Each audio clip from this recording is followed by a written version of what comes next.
మాజీ mayor BJP నాయకురాలు బండ కార్తిక చంద్రారెడ్డిని సికింద్రాబాద్ అసెంబ్లీ బీజేపీ అభ్యర్థి మేకల సారంగపాణి బుజ్జగించారు. సికింద్రాబాద్ అసెంబ్లీ టికెట్ ఇవ్వకపోవడంతో కార్తిక చంద్రారెడ్డి ప్రచారానికి దూరంగా ఉండిపోయారు. తార్నాకలో చంద్రారెడ్డి ఇంటికి వచ్చి సారంగపాణి బుజ్జగించడంతో ప్రచారానికి సిద్ధమయ్యారు. బీసీ కేటాయింపులో టికెట్ రానందుకు బాధగా ఉన్నా పార్టీ కోసం పనిచేస్తానని తెలిపారు. సారంగపాణిని అత్యధిక మెజారిటీతో గెలిపించుకుంటామని తెలిపారు.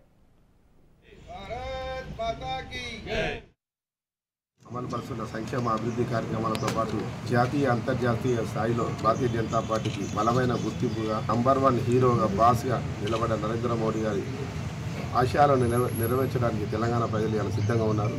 కాబట్టి ఈ నవంబర్ 30 తారీఖున జరిగే ఎన్నికలలో ముఖ్యంగా తెలంగాణతో పాటు మా సికింద్రాబాద్ నియోజకవర్గంలో భారతీయ జనతా పార్టీ గెలుపు ఖాయమని చెప్పి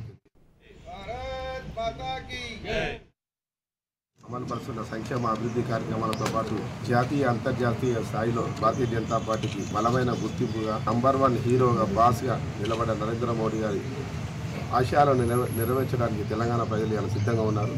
కాబట్టి ఈ నవంబర్ 30 తారీఖున జరిగే ఎన్నికలలో ముఖ్యంగా తెలంగాణతో పాటు మా సికింద్రాబాద్ నియోజకవర్గంలో భారతీయ జనతా పార్టీ గెలుపు ఖాయమని చెప్పి